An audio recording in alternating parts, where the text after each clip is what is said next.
Good afternoon. Assalamu alaikum wa rahmatullahi wa barakatuh. Welcome to the Daily Survival. My name is Faraz Patel. I'll be in your company for the next 45 minutes. On today's Daily Survival, we are focusing on women empowerment, and it's going to be a three-part series with my following guest. So we'll get to know more about her role in women empowerment, and she does go by so many titles, but her passion project is that of women empowerment and helping the women of South Africa and making sure that they go ahead and make the impact that is necessary in society. So let me go ahead and welcome my guest. It's Mehreen Mia Kesimji. And like I said, she does go with so many titles, but she'll be able to go ahead and expand it with us. Mehreen, assalamu alaikum wa rahmatullahi wa barakatuh, and jazakallah so much for joining us. Wa alaikum salam wa rahmatullahi wa barakatuh, and jazakallah for having me. It's a pleasure to be here. No, it's an absolute pleasure. Well, Mehreen, a total of about 135 minutes is the time we're going to have over the 3-week period. So let's start off and ask the question. Tell us more about Mehreen Mia Kesimji and her role in getting so involved in the empowerment of women. Well, firstly, let me tell you, Brother Faraz, that is a long story. So we're not going to make that time, so parts. Please do go ahead. Well, alhamdulillah, let me start by saying firstly that my first 3 roles are that I am a daughter and then a wife and a mom. So I always say that my roles in those 3 capacities determine every other role that I play. So when you speak of the different accolades or the different titles that I have, alhamdulillah, those are Allah's blessing for me. But the roles that govern who I am, per se, are those 3 significant roles. That is my source of empowerment. So I'd like that to be embedded in whoever is listening to this, because when I grow further into even the 3rd segment, we'll understand why I'm saying that. Over and above that, yes, I am an ambassador for the UN. I was awarded by the GIA, which is the Global International Alliance in the USA. They awarded me the ambassadorship in Goodwill, Global Goodwill Ambassadorship in Humanitarianism. That was an award given to me last year. Post that, I have multiple global accolades, one of them being as one of the top 100 successful women in business. There's another one that was given to me as being one of the top 30 women leaders of change in the world. I'm also the South African ambassador for what we call the Ladies of All Nations International. That's a UK-based organization that brings together women of empowerment throughout the world. I'm also the national director for South Africa for what is called the International Youth Society. I am currently the global international ambassador for the Global Educators Fraternity, as well as the South African President chapter for Success World 1 Academy. So there's quite a lot that goes on with me, but over and above those, I have my own entity. One of them is called the MEA Company. I'll talk about that. And then my other, which is also a passion of mine, is where I'm the co-founding director of an NGO called Helping Hands Social Society. Lots of my humanitarian aid work gets done via that. And so that was all kind of basically a summary of the titles that you spoke of and me in the roles, different roles that I play. And I say different roles because we are going to go into empowerment and how you become each of those roles as the most empowered being of you. So your definition of you in those roles is what is most empowered and not necessarily you being powerful. So I'd like to start there. So in terms of a summary of who I am and where I come from, this is your answer. Mehreen, obviously you went ahead and I know you gave me a list of your profile of yourself. You studied law, financial forensics, as well as development psychology. So when studying this and looking at currently what is happening to our females, not just here in South Africa and across the world, let's start off with the challenges that are being faced. And I want to start off right here in South Africa. Gender-based violence, and it is a scourge that continues to haunt many of our women and children. Just explain to us how difficult it is from a psychological perspective for those victims of gender-based violence and how they have to deal with it in the short and the long term. That is such a rife topic. And when I say rife, I mean it's not just South Africa based. So I know we're focusing on South Africa, but remember, this is a topic that is global based. Women empowerment and the issues us women are facing are global based. Lack of education and our children that have difficulties with education, that is also global based. So the one thing I'd like to get across for all of us to understand is when we're sitting in an isolated space and we say, GBV is something that's worrying for me and I don't know how I'm going to get out of it. Remember, you are placing yourself in a cocoon and making yourself become mentally absorbed by the fact that you are in a prison cell of nowhere to go. And that is not what it is about. Yes, we do have some falters, which we found in our system, but the point is that there are many, many avenues for our women and men who are victims of GBV. And I say that openly because we have been shot down for always making it to be that women are the only victims. They are the majority, but there are men who are also victims of GBV. And when I say the system has let them down, is the actual procedure within the system. So if you have to go into the actual system, yes, you start the process and there's legalities that you have to follow. And of course, lots of other things go after that. Many of the victims of GBV get to the middle portion of the actual procedure and then want to fall away from the process because it becomes too cumbersome to burn, because it affects them psyche. Our system generally actually expects these victims to relive their stories continuously. And our legal system doesn't help them in that way. Psychologically, we're not helping our people in any way by making them relive it without the actual psychological help to get through it. That's the difference. You have to get through it, and there are phases to get through it because your mental health takes a knock when it becomes any form of violence. GBV just brings that up and compounds the effect of the mental health capacity. When we look at GBV and there are children involved, that's another compounded measure. But there is something that I'd like to bring out into the open, and that was when COVID-19 hit us in South Africa. If we look at stats, and I stand to be corrected, but I head up quite a few of the COVID-19 programs here. And one of the stats we found was in that first month or first 3 or 4 weeks, GBV and the telephone calls that went out for people that were becoming victims escalated to almost 120,000 a week, if not 360,000, I think, in the span of 2 months of lockdown. And then we have to ask ourselves, Walt, what's going on? So we locked down the country, we locked down people from going to work, we locked down people from access to alcohol and access to tobacco and et cetera, et cetera. And then suddenly we have a rise in people having anger management issues or violence issues or whatever it may be. And suddenly we're having this rife topic becoming a majority space. So we had to then go and we have to sit and wonder what and how and where, because we need to unpack in order to repack for something to work. And then when, for example, if I have to go out, we have people on the ground that will go out and they would go to a GBV victim, for example, and we'd go and assess the situation. We'd remove the victim. And if there's children, we remove them. And we take them to these amazing safety houses that we have available. And what happens then? Brother Faraz, we leave the victim there. We have the children there. Some of the safety houses are NPOs. So they actually just make do with whatever they have. The psychologists are not necessarily on call, et cetera, but we leave them there and then we introduce them. We introduce the victim to what the legalities would be. And in the meantime, we also have the police involved to get rid of the person who's the abuser. And then, for example, let's just say I decide I want to go and check on this person 2 days later. What happens? I go to the safety house and I say, look, I want to see so-and-so who was brought here 2 days ago and the children. And I get told, but they left. They left to go where? And only to find that they've gone back home. They're going back to exactly the same space that they'd had to be taken away from harshly. And so I decided on multiple occasions, and with the work that I do with these cases, to actually not talk too much to the victim, but let's talk to the children that I took away from there.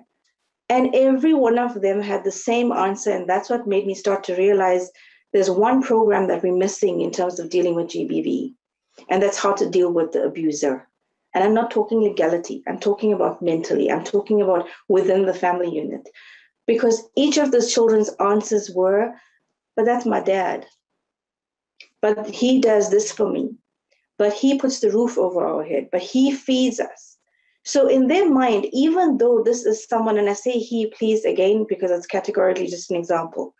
So in the little minds of these children, or in minds of even the victims, the abuser is somebody who is actually the provider. When we are removing them from the space of the provider, what are we providing them with to replace that?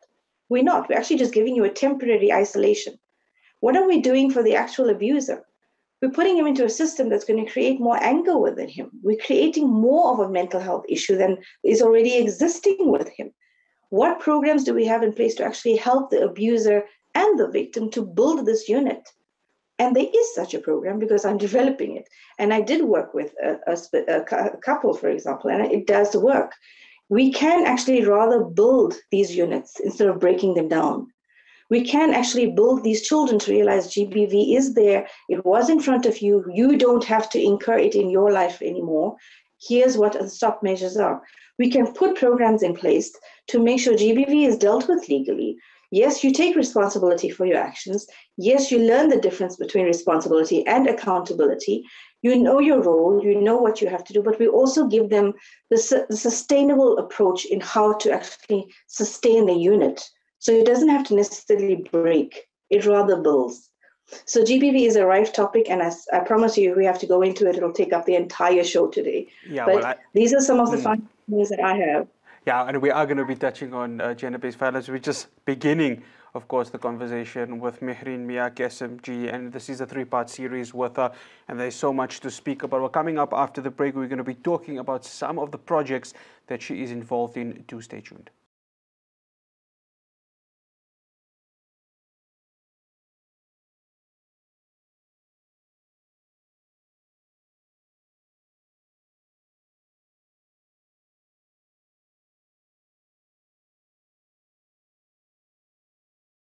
Welcome back. The daily survival topic today is women's empowerment, and for the next 3 weeks, I'm going to be having Mehreen Miak, SMG, speaking about women's empowerment, the challenges, looking ahead to the future, and of course, her role in helping South African women, especially during this pandemic. Now, let me bring back Mehreen Miak, SMG.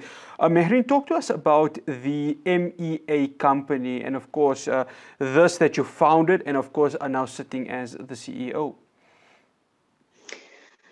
It was founded within my mind when I was lying in a bed crippled many years ago. So there's a story behind MEA, and the reason I'll relay the story is because then you'll understand why I do the empowerment the way I do it. I had been crippled by the result of an accident where my spine was crushed, and lay there at the age of, I think, 24, if I'm not mistaken. And I was then told after the operation that there were multiple discs that they had to be removed, and I might not walk again, I might not be able to have children, etc., etc. This is now me in the prime of me. The straight-A student, the wanting to do everything, the one who's doing the law, and I'm doing everybody proud.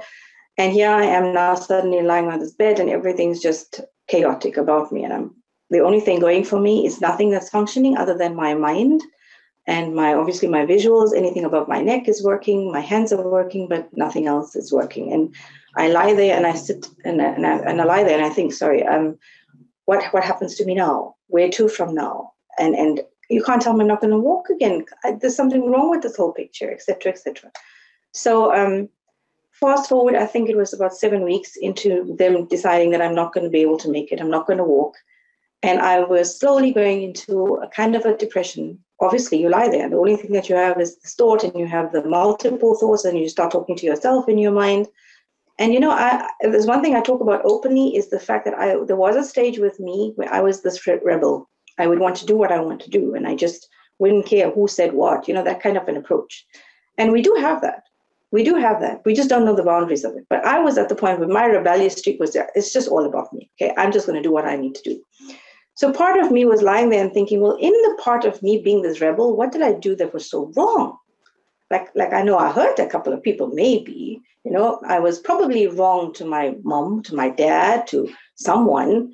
But to pay those prices, there's something wrong with this whole picture. So fast forward a little bit, and I had a spiritual guide from the age of 11 who was my everything. And when I obviously became the rebel, I felt it was a little bit hypocritical to keep doing what I was supposed to be doing. And Then comes the point when I sit there and I realize, wait, halt. Something I've been doing since the age of 11, I halted for some menial pleasures and it just didn't quite work. So what's something that's going on with this picture? And then he gives me a call. And I take the call and he says, how are you, Mehreen? And this was somebody who was previously a surgeon who left his medical practice to become who he was. So when I heard his voice, it was almost like, when you have a little naughty child and you catch them red-handed doing something naughty and the child goes like, oh gosh, now what? That was my feeling when I lay there on the bed and they put the phone to my ear and I hear his voice and I'm like, oh gosh, now what? So all he did was say to me, what did they say? He asked me, so what did they say? And I said, well, they said I'm not going to walk again. They said the operation was successful, but they're not seeing the progress that's supposed to be seen. So because of where the operation is, they also said I might not be able to have kids, and it went on. And so he then paused, and I stopped talking. And then he said to me, well, what do you have to say about what they said? And I didn't get it. And I said, excuse me, Marf, what do you mean? And he says, I asked you a question. What do you have to say about what they said? He said, I don't want the answer right now. I'm going to leave that with you because I think you know the answer. I need to go. You have my blessings. He gave me a dua. He gave me his blessings and the call was cut. And there's me lying there with only this thought in my head. And I'm thinking, what does he mean? What do I have to say? This is medicine. This is everything gone wrong. Now, what say do I have in this whole thing? And then I realized, hold, I do have a say. These are people that are outside of me who are telling me that I'm going to be crippled, that I'm going to not walk, that I'm going to not be able to do A, B, and C, that my dreams are all going to be crumbling down. Everything I want to do is not going to happen. All of these is outside of me. So what am I saying about that? I'm just agreeing with them. What happens if I disagree with them? And I started to. And I started to make peace with the fact that, yes, I did wrong. Yes, I might have said wrong. So how bad is it going to be if I make my peace with who I might have hurt when they come to see me again? But more than that, let me make peace with myself and embrace even the wrongdoings that I had, because maybe I do have a say in this bargain about whether I can walk again. And I'll fast forward now till today. Today, I walk. Today, I am a mother. Now, I'm not saying that I defied medicine per se, but I am saying that MEA was born in my mind because MEA stands for motivate, empower, and advance. And as I lay there as a cripple, I found that I can motivate, empower, and advance myself to actually do what sometimes might be impossible. There is no impossible. If you are empowered enough in here, in your mind, you will be able to be empowered enough within you. And we as Muslims are so, we should be grateful every day that we have so much of mercy from our Creator, that no matter what it is that you have done, His arms are open for you and everything awaits you. So empowerment does not have to be someone else giving it to you. Empowerment is about you giving it to yourself. Why? Because Allah subhanahu wa ta'ala in His mercy gives it to you at your birth. So who are you to take that away from yourself? And this is not just for women, this is for all our brothers, for our boy children, for our girl children. We all have the right to be the best version of who we have to be. Why? Firstly, for the pleasure of our Creator. Secondly, you do it for yourself. Thirdly, you do it for those around you, which is your ummah. Is this not what Allah is expecting us? So MEA was born under that. That is the precinct. And currently, I do lots of work via MEA, mostly with women and children. And if it does have to involve any male, it is with a family unit, boy children, especially with their mom or whoever. And if I have to do it privately for them, then it's with consent. But it's not just about empowerment. It is about dealing with therapy sessions. And I even take the word therapy and I break that down because it's all about the concept. People think psychological issues, concept, stigma. Therapy, you're going for therapy. Oh, what's wrong with you? Stigma. No. Nowadays, even life coaching, I'm an international life coach. Life coaching is also becoming a stigma. You need coaching, what's wrong with you? No, this is all about you growing yourself. This is about you developing yourself. And there's absolutely nothing wrong with you doing that. Why? It's your God-given right. So what I did was I took the law and I took the psychology and I took the financial forensics and I put them all into a cap. And I found that, you know what? Yes, I did all of these things. But I did them mostly because I'm this people pleaser and I wanted so-and-so to be proud and I wanted to just do this and I felt like this. But I realized that my passion was not just that one thing. My passion is to be a lifelong learner. I think I'd learned different things throughout my life. But it's only because I believe if I gain the knowledge, then I have more knowledge to impart to other people. This is how we grow our ummah. So empowerment starts with you. And that is what MEA is about. MEA is about me teaching you to redefine you in the roles that you place, that you are the best, most authentic version of yourself. Firstly, so your creator is pleased with you. And secondly, so that you reap the best of the benefits of that, inshallah. And Mehreen, your story is really, truly inspiring, and the recovery, and we say Alhamdulillah that you are able to find that recovery, and now you are not just, a mother, daughter, and a wife, you are a contributor to society, and I think that for me really does serve as an absolutely amazing, inspirational story. Mehreen, in 2 minutes, you spoke about how you can impart, and I know you say empowerment starts with you, but do you see, a younger self of yourself in the people that you are helping right now? In just 2 minutes, if you can give us that and tell us how you can go ahead and inspire those people who are young, who are feeling depressed, who are feeling down and need that inspiration, and most importantly, that empowerment. I absolutely see my little me in many of them, especially in the women that come in front of me. And the one thing I can say to them is, I was you. I am you.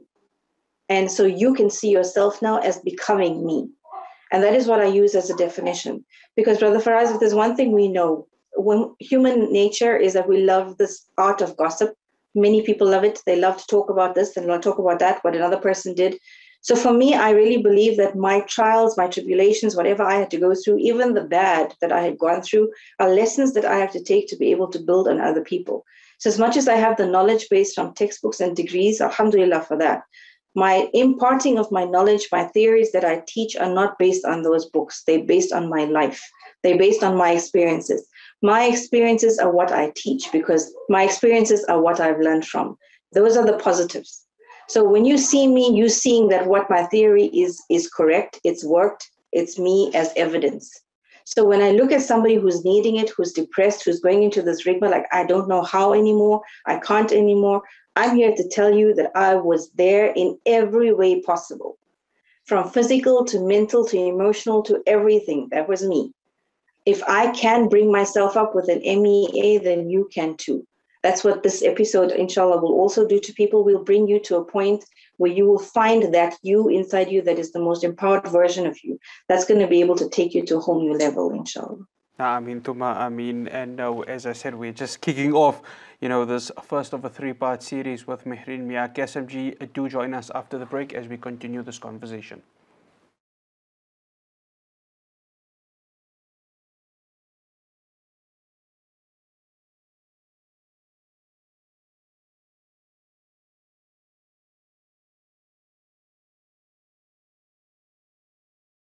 Welcome back to the Daily Survival. It's Monday, it's Women Empowerment Day here on ITV Networks, and I'm in conversation with Mehreen Mia, KSMG. Mehreen, let's talk about another NGO that you're part of, and that is Helping Hands Social Society. Let's give the viewers an idea of what this NGO does and its contribution to society and the communities. Alhamdulillah, Helping Hands Social Society was born out of, again, an idea which my husband and I had, because we found that there's too many different elements within our little communities that need help. There's lots of organizations, which is fantastic, but each one has got their own ideal, their own protocol, their own processes. And when we're following each of those, there are people that lag behind that don't get seen to. And I felt within me, and I said to him one day, I wish there was an entity or somewhere that would just deal with everything and not deal with just one thing. I mean, if we want to go you can't walk into one space and expect to get help for everything if they're only dealing with the one. And most of the time, somebody who needs humanitarian aid does not need just the one thing.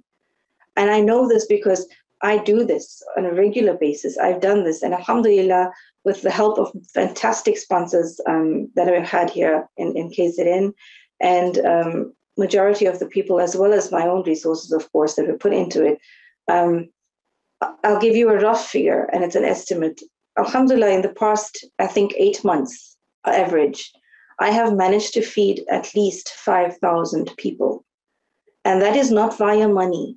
That is via actually giving them a meal, giving them a hope, giving them a plate of food, giving them something, whether it was a loaf of bread, whether it was a whole pack of a grocery hamper, whether it was blankets to help you. It was aiding a family. This is not just by myself, of course. Like I said to you, there were fantastic sponsors, even people privately who came to do this. But at the end of the day, why I'm bringing it up is it starts with each one of us, Brother Faraz. Every one of us actually has within our home an NGO, which we can actually work with. So when we started doing this, it was not really up into a marketing strategy, nothing. It was just formulated. And then COVID hit. And when COVID hit us, we had this lockdown immediately. And I felt like, you know what, everybody had started calling. Maybe so-and-so needs this, maybe that area needs that. And I'm like, okay, well, I need a permit now to go and do what I want to do. So I get the permit and I go. And I eventually put out what I think people need. And I had people come to the fore and say, okay, if it's a hot meal, here's people that are doing it. Let's go do it with them. And so I would actually be one of those frontliners to go into our different locations, to go and do the feeding, to go and do the giving of the hampers, whether it was a blanket drive because winter had hit, et cetera, et cetera. So, and this NGO is my passion. It is our passion. We do this collectively. We have multiple things that we'd like to have going for the whole of South Africa and Africa itself.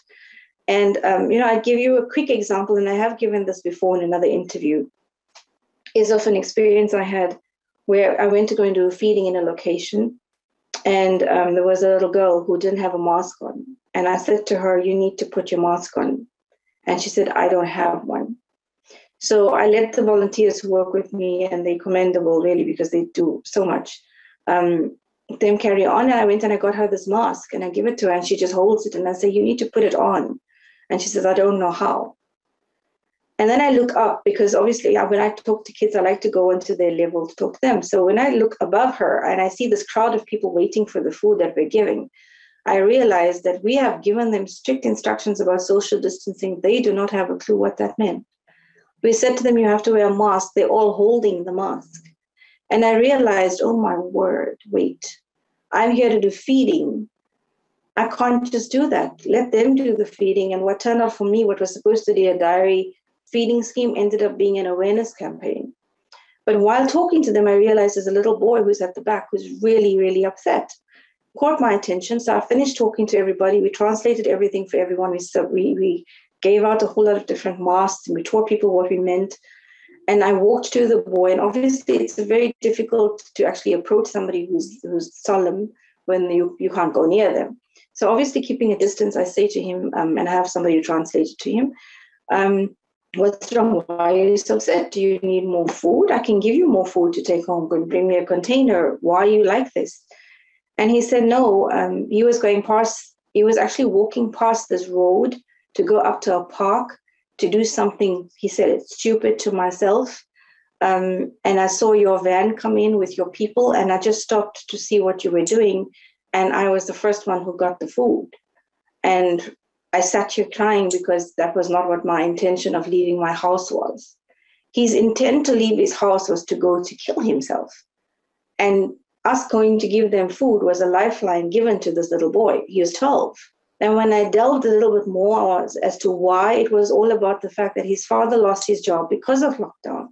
His mom is critically ill, and now there's no taxi, so she can't go to get her medication. There's hardly any food at home. He has brothers and a sister.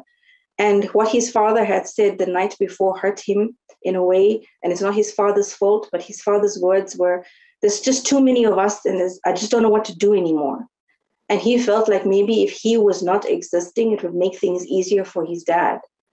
And I realized, oh my word, wait, we don't have one pandemic. And I've been saying this till yesterday at another interview. We have got multiple pandemics to deal with. Yes, we have this pandemic of the virus. We have multiple talks about them all over the place. I've even had conversations with the European Union, et cetera, et cetera. But we have 3 other pandemics. We have the pandemic of hunger, pandemic of poverty, and the pandemic of mental health issues. And those 3 need our focal attention, because focusing only on pandemic number 1 really is not going to help us. Pandemics 2, 3, and 4 are what are destroying us at the moment.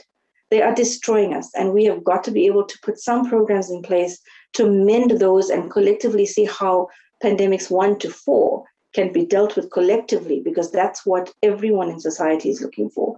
We need food, we need economy, we need to be able to sustain mental health, because we have to be able to think clearly, do what we need to do. We're just not focusing good enough. Everyone's mental health has just taken a dip. No matter who you were, what your status was, at some point you were touched by something that altered your mental health capacity. And then, of course, you have the virus itself. And so that's where the NGO comes from, and that's where I am with the work that I'm doing through it now. Yeah, and we are going to touch on it after the break with regards to school children and the challenges that they are facing. Mehreen, you spoke about this being in association with your husband, and a lot of the times people say that the strength of your spouse, and especially in ideas that is good for the community and for society as a whole, really does help. So having a husband that you have that really helps you with this NGO and helping to make a contribution to society, I mean, that is something positive, isn't it? And something special also. Absolutely, absolutely. The thing is with me, and I'll be open to say this, I come from a divorced background. And that was where I realized, wait, my entire being was being stifled. I have so much that I want to give. Why am I not giving? And of course, when you get divorced at some point, that is another whole topic altogether. You've got to find why and what you've done and grow from it. And alhamdulillah, for me, that was an almost blessing, because it brought me to where I'm at now with the spouse that I have, who actually builds me to become the better version of me. These multiple roles and accolades that I have from around the world, alhamdulillah, yes, they're mine, they're my work, they're what I do. But you do have to have the support structure. I have had a fantastic support structure in my family unit, from my parents to my absolute family, women in my family, et cetera, et cetera. But that was so stifled because I allowed somebody else at one point in my life to stifle it. And then you meet somebody and you realize, wait, and well, he's not somebody I met now, I met multiple years ago, but the point is, this is somebody who knows me, knows my potential and wants to grow it. And then what happens is you grow each other. I see what is his potential and I want to grow his to the best of his ability. So we share the dreams, we share the dislikes too, but that is how you build. You empower each other because you're not competing with each other as a couple. And that's where many, many, many people go wrong. You decide you want to rather compete with your spouse. No, you need to grow with your spouse. You need to grow each other, identify stuff, criticize each other in positive ways. And that is how you will grow. So yes, he is an absolute pillar. He's a support structure. And I'm really, really thankful to Allah that he is with us. Alhamdulillah, and that is fantastic to hear. And as long as he gives you the support, Mehreen, you would be able to go ahead and accomplish all of these goals through these various NGOs. After the break, we will be wrapping up the conversation. This is part one with my conversation with Mehreen Mia. Do stay tuned.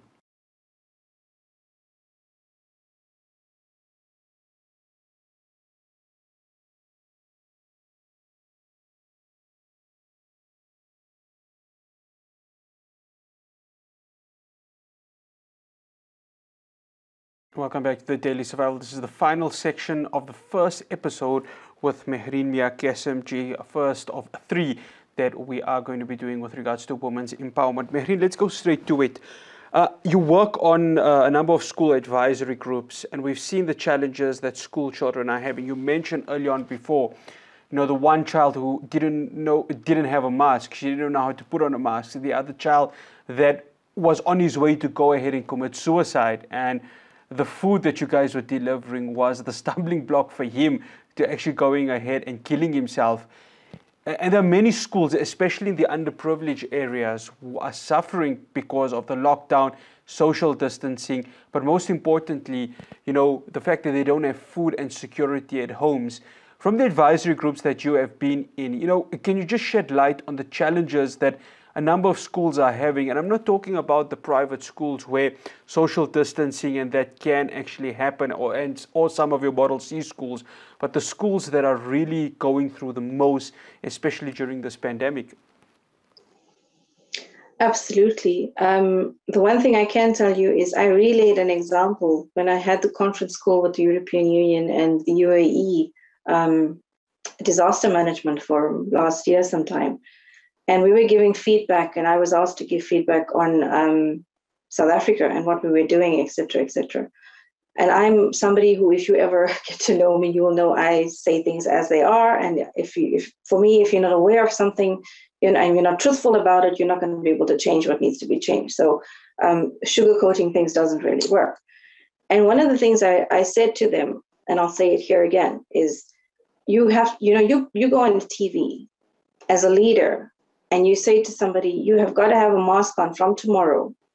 If you don't have a mask on, you're going to be fined. Or, let's just hypothetically say tomorrow schools are closed from tomorrow. And then all of a sudden you come on and you go on television and you say, well, tomorrow or in 10 days time, schools are reopening. Okay, here's the question. You have got people in this country living in locations, living in townships that have no electricity, that have no television, that have no means of getting your message right now as you are delivering it on national TV, which is implemented as of midnight tonight. But it is implemented in such a way that you have got detriments and consequences to people not enacting what you have just said. What measures have you taken to be able to make sure every person in every location, in every area of your country has got your message loud and clear? What efforts have been taken for you to take what you are putting together as an authority process that has to redefine structures for each community, for each society, for each school, for each district of educational district? What have you put in place as measures to be able to allow for people to have awareness campaigns, to teach them, this is what we are doing, this is why we are doing it, this is how you follow it through? Where is the risk management process? Where have you put together any plan that you have sent out via a person to go to teach the next one? It was never done. It was never done. And the one answer you get when you ask why is because, well, the virus just hit us. We in governance, we in compliance, we as leaders have got to always know we have got to be risk management protocol people. You've got to be able to identify there is a possibility of A, B, and C that might happen within my country. If that happens, these are my follow-ups. And I'm saying we let some of our people down, because the day I walked into a township and it was already 2.5 months into lockdown and there were people who still did not have masks, who still did not understand this. These were forgotten people in my category. So we have to ask ourselves, when it comes to the schools in these areas, to answer the question you posed, what have we done? What have we done to actually go out to these areas, to find them? Do we even know some of them exist? Do we know some of these schools actually lack certain things? Who has gone to a school? We have heard multiple reports of inspectors going to certain schools to go and check that protocols are in place, that they have enough sanitizers, that there are gloves, that there are et cetera, et cetera, et cetera. Who has taken the time to go into an absolute remote township or location area where kids use a little bit of a broken down building just to go to stand there to have some form of education for the day? These are not forgotten people. These are the people that make up who we are.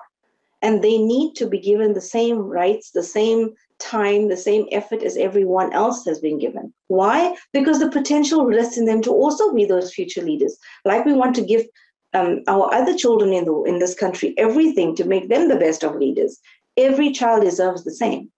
Can you imagine the mental health of a child who started school last year, who started grade 1 last year, who had 12 years that they were looking forward to about the grace of how education is going to be. I'm going to be my teacher's best friend, blah, blah, blah.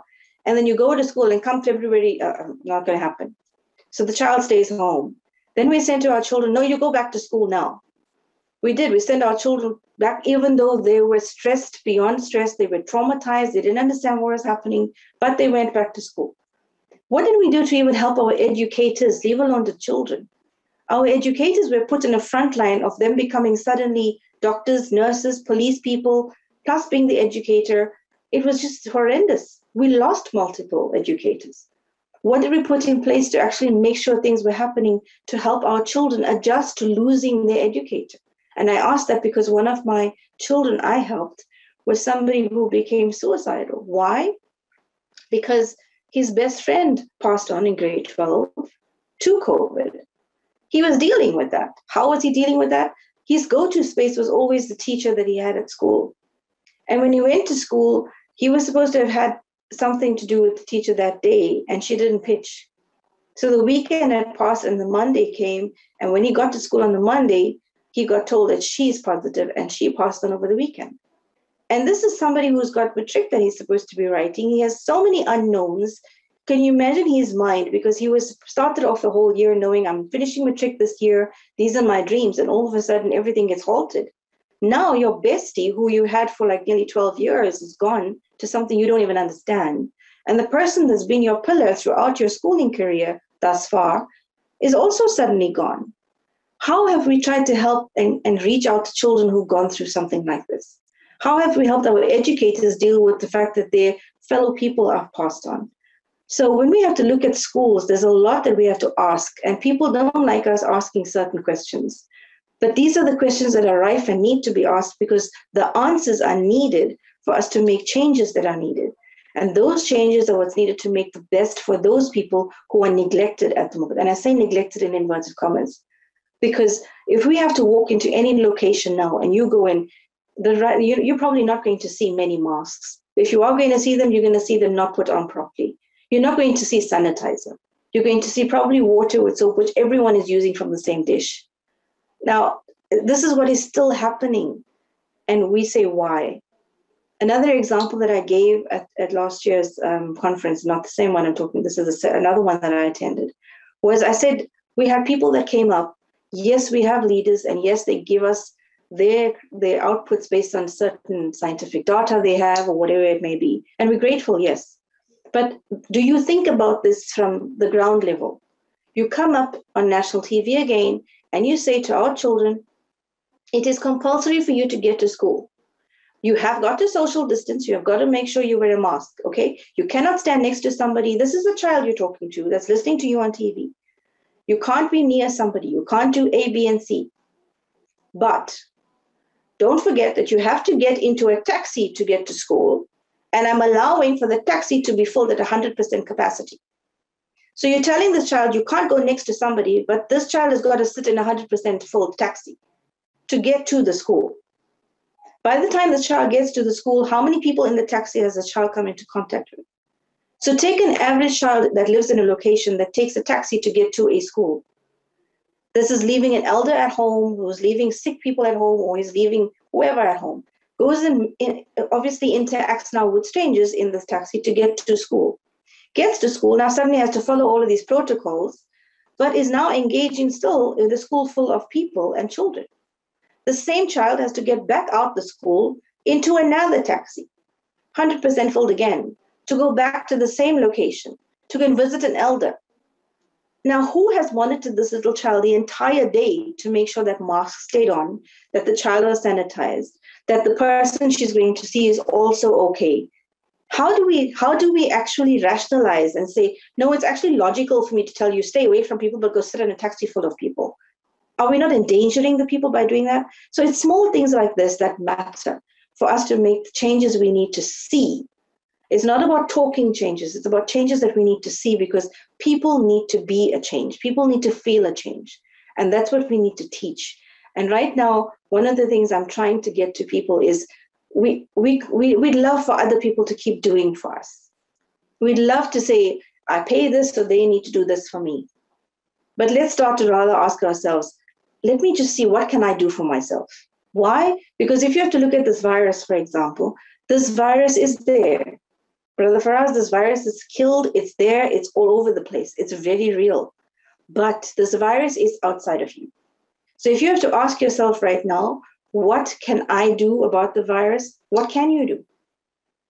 You can't control the virus, but you can control you. So take control of what you can control. I can control my protocols. I can control what I say. I can control what I do. I can't control who's going to say what about me. I can't control the stats that are going to come out about the virus tomorrow. But I can control my measures I take. I can control my knowledge base that I have. I can control what I'm doing for my home, my unit. We can control as a community what's happening within us. Let's take charge of us by taking back control of us first. Instead of giving that. I'm gonna have to stop you there because of time, but we're just getting started, and inshallah, of course, we will be continuing and taking this conversation for the next 2 weeks, inshallah. So I say jazakallah to you, and inshallah we look forward to seeing you same time, same place next week on the Daily Survival. Inshallah, I look forward to it. Assalamu alaikum wa rahmatullahi wa barakatuh. Wa alaikum salam wa rahmatullahi wa barakatuh. That is, of course, my first of my 3-part series with Mehreen Mia KSMG, and there's so much that we're going to be speaking with to her. So do stay tuned again next week from 3:30 to around about 4:30, and inshallah we'll continue the conversation with her. From the Daily Survival and myself, Faraz Patel. Assalamu alaikum wa rahmatullahi wa barakatuh.